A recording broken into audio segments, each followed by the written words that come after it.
Good afternoon बच्चों। मैं R D. Srivastava new light platform से नीट 14 का टेस्ट जो 3 अप्रैल 2022 को हुआ था उसके मोस्ट डाउटफुल क्वेश्चंस लेकर के प्रस्तुत हूँ। बड़े ही सिंपल क्वेश्चंस हैं, गलत हो गए हैं तो ज़्यादा टाइम ना वेस्ट करते हुए चलिए पहले हम देखते हैं कि कौन कौन से क्वेश्चंस गलत हुए। तो ये 7 क्वेश्चंस हैं जो ज़्यादातर बच्चों ने गलत किए। 7वां क्वेश्चन 1671 बच्चों ने गलत किया है और ये इंक्रीजिंग डिक्रीजिंग ऑर्डर में हमने सेट किया है। तो देखते हैं इन क्वेश्चंस में ऐसा क्या है जो आप लोगों से गलत हो गया। तो ये पहला क्वेश्चन है, 2 charge particles placed at a distance 1 metre apart in vacuum, minimum force between the charges will be. अब देखो इसमें एक्चुअली ये कूलाम्स लॉ का क्वेश्चन है और मिनिमम से लोग घबरा गए। तो इसमें करना कुछ नहीं था, बहुत ही सिंपल टाइप का ये क्वेश्चन है। अगर ये 2 चार्जेस हैं, सपोज ये Q1 है और ये Q2 है और इनके बीच की डिस्टेंस ये मान लीजिए R है, तो कूलाम्स लॉ तो सब लोग जानते हैं। F is equal to 9 into 10⁹ Q1 Q2 upon R square. यहां पर वेरिएशन किस में पॉसिबल है? चार्जेस। ये चार्जेस नहीं दिए हैं कि कितने हैं, डिस्टेंस उसने दे दी है। डिस्टेंस 1 मीटर है और वैक्यूम में है, तो you can't do anything with 9 into 10⁹ या R इज इक्वल टू 1। ये तो फिक्स है। फोर्स मिनिमम कब होगा? जब डेफिनेटली दोनों चार्जेस का प्रोडक्ट मिनिमम होगा। तो यहां पर हम इसको लिख सकते हैं, force will be minimum when Q1 Q2 is minimum। अब देखो मिनिमम Q1 Q2 कब होगा? तो इस संसार में जो मिनिमम चार्ज है, आप लोग जानते हो क्वांटाइजेशन ऑफ चार्ज से, मिनिमम पॉसिबल चार्ज है E is equal to 1.6 into 10⁻⁻19 coulomb, either positive और निगेटिव, चाहे ये प्रोटॉन का हो चाहे इलेक्ट्रॉन का हो। तो अगर ये दोनों चार्जेस ये मिनिमम चार्जेस हों तभी प्रोडक्ट मिनिमम होगा, अदरवाइज ज़्यादा हो जाएगा, कोई भी चार्ज बढ़ेगा। तो this is the minimum possible existing charge. अब यहाँ पर भी एक थ्योरी की बात बता दें, एनसीईआरटी की किताब में लिखा है कि क्वार्क्स होते हैं। आई डोंट नो कितने लोग जानते हैं, कितने लोग नहीं जानते हैं। क्वार्क्स होते हैं, प्रोटॉन और न्यूट्रॉन क्वार्क से मिलके बने हुए माने जाते हैं। तो कहते हैं कि एक अप क्वार्क होता है, उस पर चार्ज 2e/3 होता है, एक डाउन क्वार्क होता है, उस पर चार्ज e/3 होता है। तो बच्चे हमसे कहते हैं कि सर फिर मिनिमम चार्ज तो e/3 हुआ।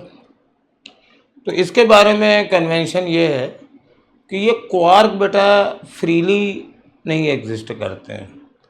एक क्वार्क आपको कभी नहीं मिलेगा, ये हमेशा कॉम्बिनेशन में ही मिलेंगे, 2 अप 1 डाउन या 2 डाउन 1 अप, प्रोटॉन और न्यूट्रॉन के फॉर्म में।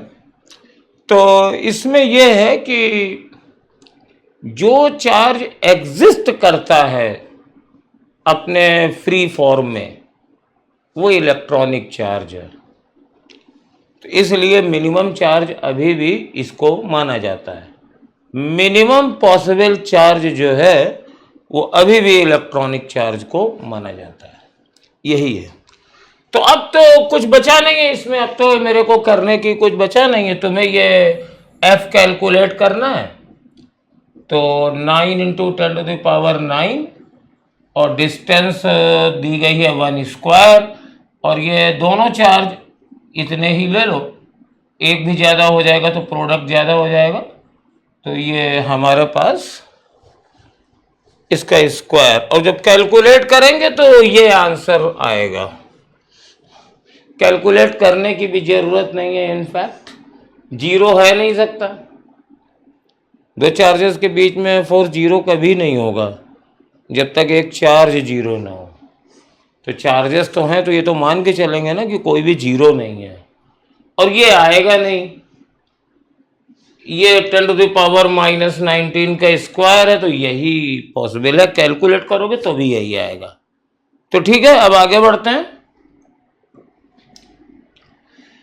ये देखो एक बहुत ही बढ़िया टाइप का क्वेश्चन है।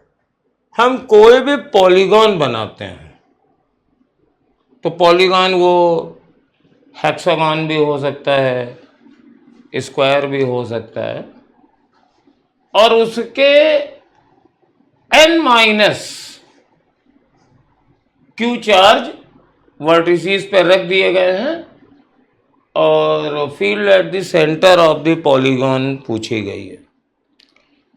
तो यहां पर इसका प्रूफ तो हम नहीं करेंगे। कोई भी पॉलीगॉन ले लो, जैसे हम हेक्सागॉन ले लेते हैं। ये देखो, ये एक रेगुलर हेक्सागॉन है। रेगुलर है, लिखा नहीं है नाम, लेकिन सबकी लंबाई एल है, तो रेगुलर हेक्सागॉन है। सबकी लेंथ एल है।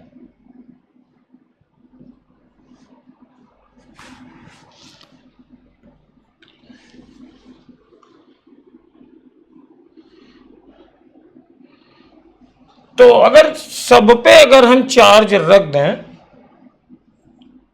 Q Q Q Q Q Q, और यहाँ पे सेंटर है, तो देखो ये सारी फील्ड एक दूसरे से कैंसिल हो जाएंगी। इसकी फील्ड इधर, इसकी फील्ड इधर, इसकी फील्ड इधर, इसकी फील्ड, सब कैंसिल हो गई, अपोजिट और इक्वल है। अगर ये ट्रायंगल ले लें, ट्रायंगल भी ले सकते हो। ट्रायंगल क्यों ले रहे हैं? क्योंकि इसमें साइड्स इवन नहीं है, ऑड हैं। और सपोज कर लीजिए हमने यहाँ पे चार्जेस इक्वल रख दिए, सेंटर पे निकालना है, तो देखो ट्रायंगल के केस में इसका फोर्स इधर लगेगा, इसका फोर्स इधर लगेगा, इसका फोर्स इधर लगेगा, और ये सारे एंगल बराबर होंगे। और वेक्टर का रिजल्टेंट तो जानते ही हो। कैसा भी पॉलीगॉन हो, अगर ये इक्वल फोर्सेस लग रहे हैं, और कितने लग रहे हो, अगर ये एंगल थीटा है, अगर n फोर्सेस हैं, जैसे यहाँ पे 6 फोर्सेस हैं, ईच एंगल 60 है, तो रिजल्टेंट 0 होगा। इसमें भी 0 होगा, क्योंकि 3 फोर्सेस हैं, 120 डिग्री पे लग रहे हैं। वेक्टर का बहुत ही जाना पहचाना है। तो अब यहाँ पर अगर ये n-1 चार्जेस हैं, तो आप ये समझ लो कि जो चार्ज नहीं है बस उसी की वजह से फील्ड होगी। तो एक चार्ज की वजह से फील्ड होगी, इसका आंसर सेकंड हो जाएगा। क्योंकि बाकी के, जैसे यहां पे मान लीजिए कि एक चार्ज को आप गायब कर देते हैं, इसको मैंने गायब कर दिया, तो इसकी फील्ड इससे कैंसिल हो जाएगी, इसकी फील्ड इससे कैंसिल हो जाएगी, लेकिन इसकी फील्ड इससे नहीं कैंसिल होगी। तो अगर एक गायब कर दोगे तो खाली एक ही रिजल्ट आएगा, 1/4πε0 Q/L²।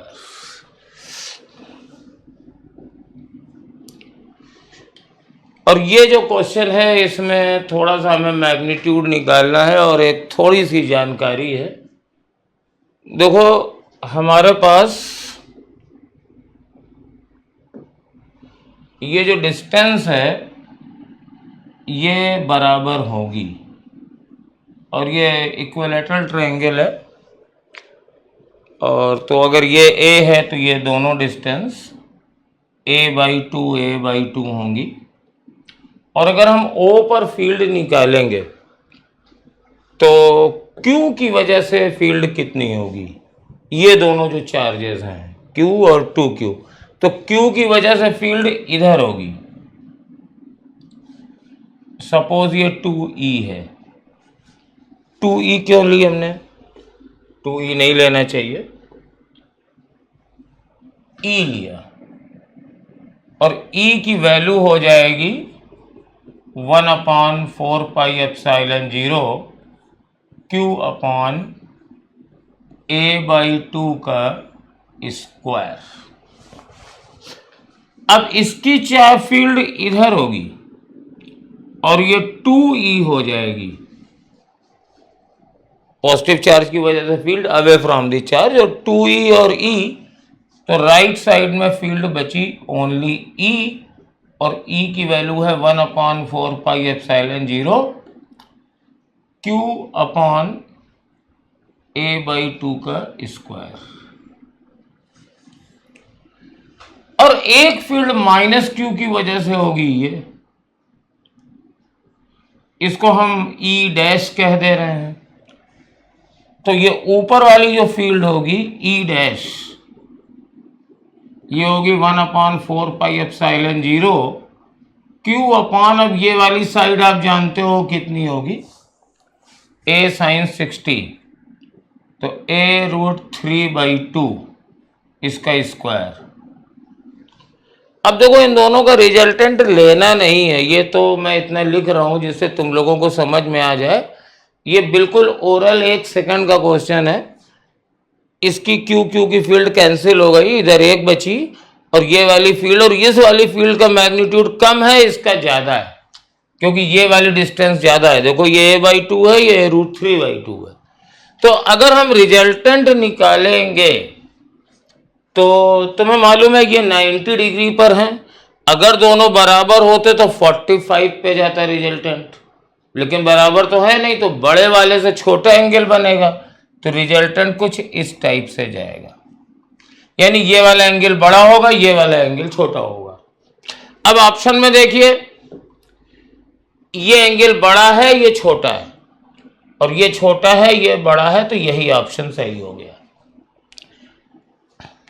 ये हो ही नहीं सकता क्योंकि ऊपर की ओर होगा, और ये भी नहीं हो सकता क्योंकि रिजल्टेंट फील्ड ऐसे वर्टिकल नहीं होगी, इस पहले कोऑर्डिनेट में कुछ एंगल पर होगी, तो इसलिए इसका सेकंड ऑप्शन सही है।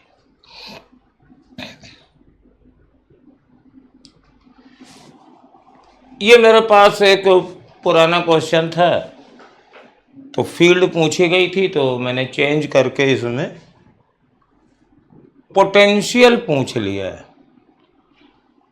तो यहाँ पे अगर पोटेंशियल निकालना है तो बहुत ही अच्छा सा है कि कोई भी तुम एलिमेंट ले लो, ये चार्ज तो फैला हुआ है, तो यहाँ पर जो पोटेंशियल होगा, एलिमेंट यही तो लोगे, सबकी डिस्टेंस सेम होगी, तो V इज इक्वल टू 1/4πε0, और टोटल इस पे जितना चार्ज है, मान लिया Q चार्ज है, अपॉन रेडियस R। अब चार्ज कितना है वो देखना है, तो लैम्डा का मतलब है चार्ज पर यूनिट लेंथ, और ये मेरे पास सरकमफ्रेंस का 3/4 पोर्शन है, तो व्हाट इज Q, तो Q इज इक्वल टू लंबाई, तो 3/4 ऑफ 2πr और मल्टीप्लाइड बाई लैम्डा, ये मेरे पास चार्ज है। तो अब यहाँ वैल्यू रख दीजिए, तो V बराबर 1/4πε0, Q की जगह रख दीजिए 3/4 2πr लैम्डा, और ये नीचे r आ गया। अब देखिए बहुत सारी चीजें कट जाएंगी, जैसे ये पाई से पाई कट जाएगा, r से r कट जाएगा, तो बचेगा 3 अब यहाँ 2 है, यहाँ 4 है, तो ये 2 कटेगा, तो 8ε0 और साथ में लैम्डा, r नहीं बचेगा, तो थर्ड वाला आंसर सही। ये सर्कुलर रिंग पे जैसे ये चार्ज है ना, तो इलेक्ट्रिक फील्ड में थोड़ी प्रॉब्लम होती है, क्योंकि उसमें डायरेक्शन होती है। पोटेंशियल में कोई प्रॉब्लम नहीं है, जितना सरकमफ्रेंस पे चार्ज है दैट चार्ज अपॉन रेडियस कर दो, क्योंकि स्केलर क्वांटिटी है तो डिस्टेंस सारे एलिमेंट की बराबर होती है। तो it is a very easy problem, कोई विशेष फार्मूला भी आपको नहीं याद करना था। तो इसमें कई लोग कंफ्यूज होकर उन्होंने ये आंसर दिया है, लेकिन देखो यहाँ r से r कट जाएगा।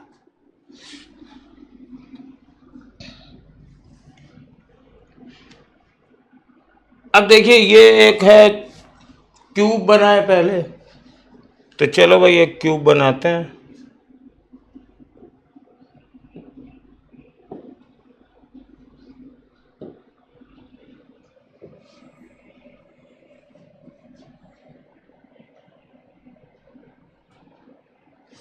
नहीं भाई ये क्यूब तो नहीं बना, तो जरा क्यूब सही बनाया जाए। हाँ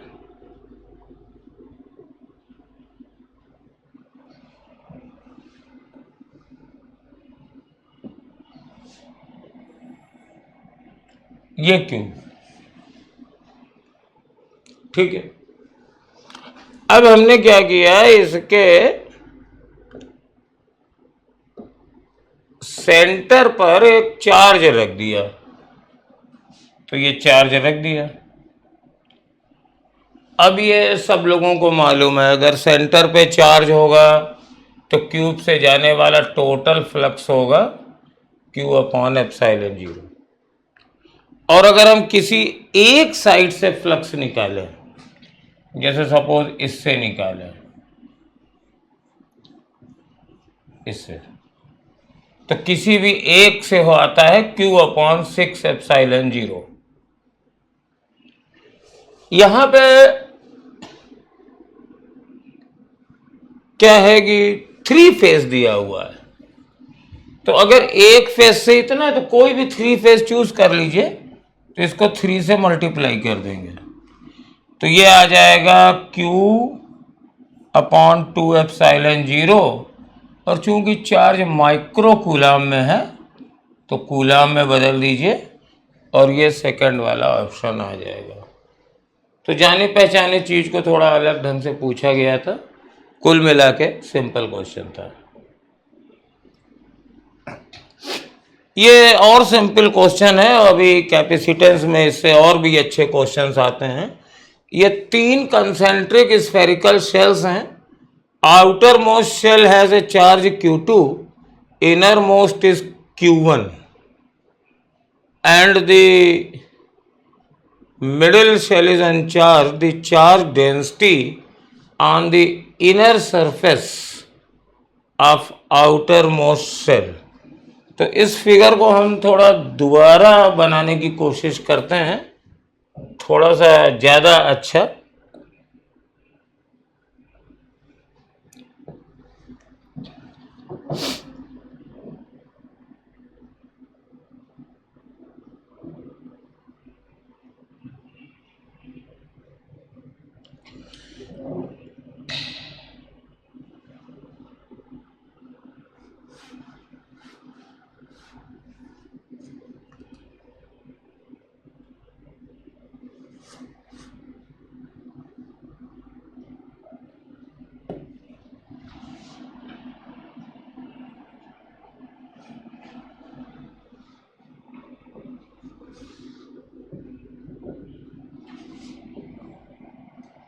ये मान लो पहली वाली शेल है,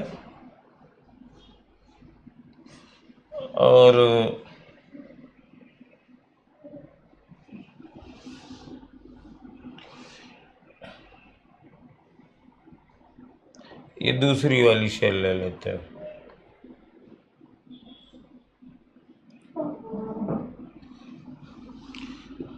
और एक तीसरी वाली भी शेल ले लेते हैं, ठीक है।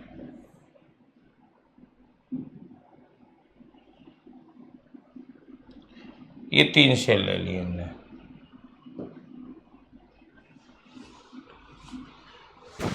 अब देखो, गॉस लॉ कहता है चार्ज की प्रॉपर्टी की किसी भी कंडक्टर के अंदर इलेक्ट्रिक फील्ड 0 होती है। तो यहाँ यहाँ यहाँ भले ही ये थिन हो, लेकिन है तो कंडक्टर सरफेस, कंडक्टर बॉडी, तो यहाँ इलेक्ट्रिक फील्ड 0 होगी।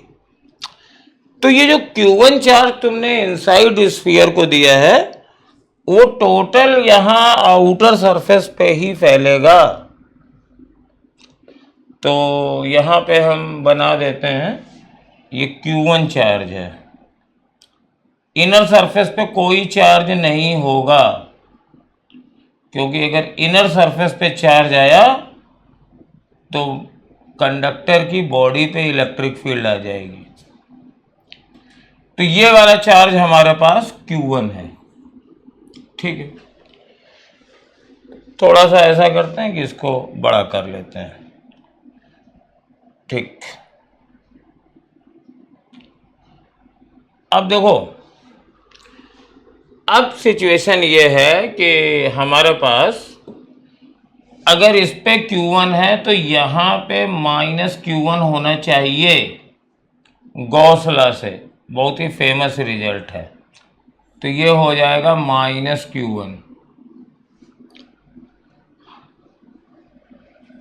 और यहाँ पे फिर +Q1 आ जाएगा, क्योंकि ओवरऑल तो हमने कोई चार्ज दिया नहीं था।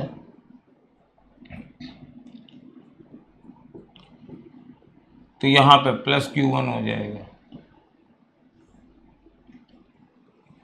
तो यहाँ पे फिर -Q1 हो जाएगा। ऐसा क्यों हो रहा है? ये गॉस लॉ से आता है।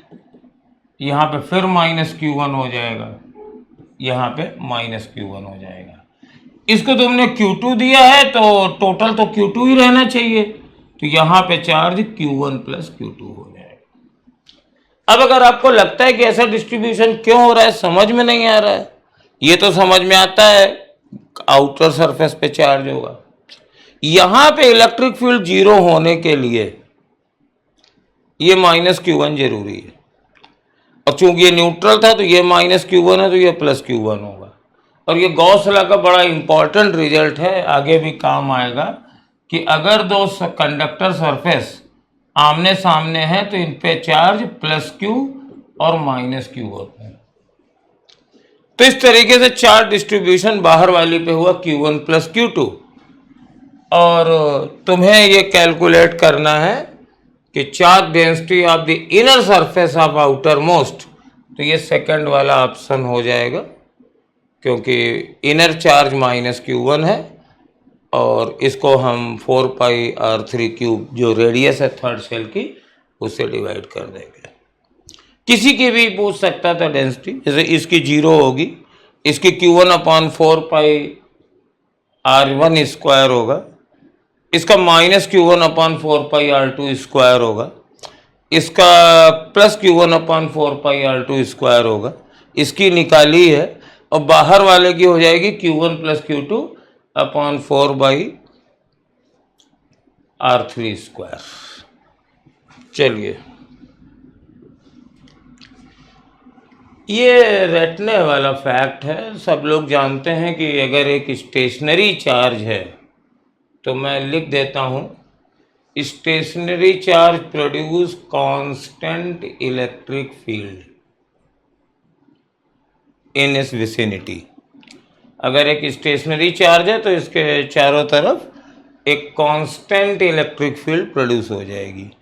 यूनिफॉर्म नहीं होगी, 1/4πε0Q/r², लेकिन कांस्टेंट होगी, टाइम के साथ नहीं बदलेगी। और अगर चार्ज यूनिफॉर्म मोशन है, मतलब एक्सेलरेशन 0 है, तो ये E और B दोनों प्रोड्यूस करेगा सराउंडिंग में, क्योंकि देखो ये चार्ज है ना, जैसे ये पॉइंट P ले लो, तो यहाँ पे अगर इलेक्ट्रिक फील्ड देखते हो तो इलेक्ट्रिक फील्ड तो बदलेगी क्योंकि ये चार्ज मूव कर रहा है। तो ये मालूम है कि अगर इलेक्ट्रिक फील्ड बदलती है या तो इससे मैग्नेटिक फील्ड प्रोड्यूस होती है, और अगर मैग्नेटिक फील्ड बदलती है तो उससे इलेक्ट्रिक फील्ड प्रोड्यूस हो जाती है, जो आगे चल के इलेक्ट्रोमैग्नेटिक इंडक्शन में काफ़ी इसका यूज होता है। तो ये दोनों फील्ड प्रोड्यूस कर देगा मूविंग चार्ज, और लेकिन ये वेरिएबल होंगे, दोनों टाइम के साथ बदलेंगी, टाइम वेरिंग हो जाएंगी, ये टाइम वेरिंग। और अगर चार्ज के पास एक्सेलरेशन है तो इस टाइप की वेरिंग इलेक्ट्रिक फील्ड भी प्रोड्यूस करेगा। After all charge is moving, but due to the acceleration ये ईएम वेव भी रेडिएट कर देता है। तो energy is radiated by accelerated charge only. Fourth वाला क्यों गलत है? ये एंड की वजह से लगा है। ये तो एनर्जी रेडिएट करेगा लेकिन ये नहीं रेडिएट करेगा। तो एंड वाला स्टेटमेंट तो तब सही माना जाता है जब उसके दोनों पार्ट सही हों। अगर यहां एंड की जगह आर होता तो ये सही हो जाता, लेकिन एंड है इसलिए गलत है। तो इसका आंसर है बच्चा 3। ये बहुत ही सिंपल है। अब कोई भी चार्ज जो होता है तो उससे निकलने वाली जो लाइंस होती हैं वो Q के प्रोपोर्शनल होती है। एक्चुअली किसी भी जगह E Q के प्रोपोर्शनल होती है, और जहाँ जहाँ E होती है वहाँ वहाँ से लाइंस ऑफ फोर्सेस जाती हैं, तो number of lines proportional to Q होता है। तो अगर हम इस वाले चार्ज को देखें तो इससे कितनी लाइनें निकल रही हैं? 1 2 3 4 5 6 7 8 9 10 11 12 13 14 15 16 17 18 19 20 21 22। तो 22 और इससे 8, तो Q1 upon Q2 is equal to 22/8 या 11/4। ये आंसर है। गलत क्यों हुआ? ज़्यादातर बच्चों ने, मेरा अंदाज है, मैं जानता नहीं हूँ, इन लाइनों को, इसकी लाइनें गिनते समय ये तो गिनी लेकिन ये वाली नहीं गिनी कि ये भी इससे निकल रही हैं। एनीवे, चलिए।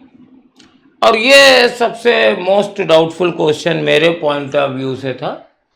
तो देखो यहाँ पे एक चार्ज है +Q और दूसरा चार्ज है -3Q, और सपोज ये A पर रखा हुआ है, ये B पर रखा हुआ है, और कहते हैं कि the electric field at the location of Q is E। अब यहाँ पर ये बात समझ लेना कि ये अंडरस्टूड है, अदरवाइज ये क्वेश्चन मीनिंगलेस है। जिस जगह ये चार्ज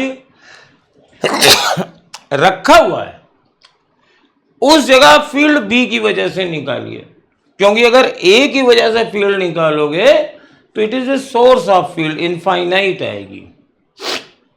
तो यहां पर जो ए पर इलेक्ट्रिक फील्ड है, जिस जगह +Q रखा है charge, electric field at the location of Q, तो इस जगह इलेक्ट्रिक फील्ड E है। तो यहां A पर तुम्हें इलेक्ट्रिक फील्ड निकालनी है Q की वजह से नहीं, सिर्फ -3Q की वजह से।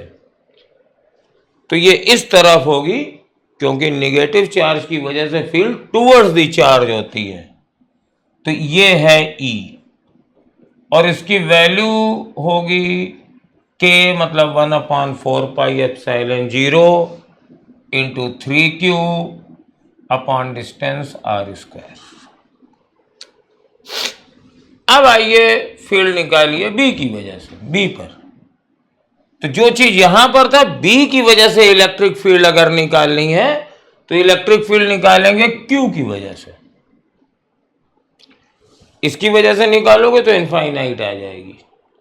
तो A की वजह से फील्ड B पर निकालेंगे और देखो ये पॉजिटिव चार्ज है, तो पॉजिटिव चार्ज की वजह से फील्ड होती है अवे, दोनों की डायरेक्शन सेम होती हैं। मोस्ट ऑफ द बच्चों को कंफ्यूजन में उन्होंने -E/3 किया था, देखो माइनस नहीं आएगा क्योंकि दोनों इलेक्ट्रिक फील्ड सेम डायरेक्शन में है। कितनी है, यहां पर ये EA थी और यहां पर ये EB निकाल रहे हैं, तो K ओनली Q/R², तो EB बराबर E/3। इस वाले इलेक्ट्रिक फील्ड को अगर E कहोगे तो ये E/3 होगी, तो प्लस E/3 आंसर होगा। ज़्यादातर स्टूडेंट्स ने इसको -E/3, क्योंकि एक चार्ज पॉजिटिव था एक नेगेटिव था, तो वो माइनस लगा गए हैं। तो शायद ये लास्ट डाउटफुल क्वेश्चन था, नहीं एक और है। The continuity equation express the law of conservation of, तो बेटा ये मास कंजर्वेशन रिप्रेजेंट करता है, क्योंकि जैसे ये मान लीजिए स्ट्रीम लाइन है और सपोज यहाँ का एरिया A1 है और यहाँ का एरिया A2 है, और सपोज यहाँ पे कोई फ्लूइड बह रहा है V1 वेलोसिटी से, ये V2 वेलोसिटी से, तो यहाँ पर इमेजिन करिए कि ये ट्यूब जो है it is a fix volume, और जब ये पूरी भर जाएगी तो क्या होगा, यहाँ से ये फ्लूइड चलेगा। सपोज इधर से हम सप्लाई कर रहे हैं और इधर से ये निकल रहा है और ये पूरी भर गई है। जब ये पूरी भर गई है उसके बाद भी अगर आप इधर से भेजोगे तो ये तो वॉल्यूम कांस्टेंट है ना, तो मतलब जितना वाटर इधर से एंट्री करेगा, वाटर या कोई भी लिक्विड हो, उतना लिक्विड दूसरी तरफ से बाहर भी निकल जाएगा। तो यहाँ से कितना लिक्विड एंट्री कर रहा है पर सेकेंड A1V1 और निकल रहा है A2V2। अब डेंसिटी से मल्टीप्लाई कर दो तो दिस इज नथिंग बट जितना मास आ रहा है उतना ही मास निकल रहा है। तो ये मास कंजर्वेशन का एग्जाम्पल माना जाता है। वॉल्यूम कंजर्वेशन भी कह सकते हो, क्योंकि हायर इंजीनियरिंग में इसको कंट्रोल वॉल्यूम एनालिसिस कहते हैं। But in your opinion and according to NCERT, equation of continuity is the mass conservation and Bernoulli's theorem is the energy conservation. No, last question था, तो थैंक यू।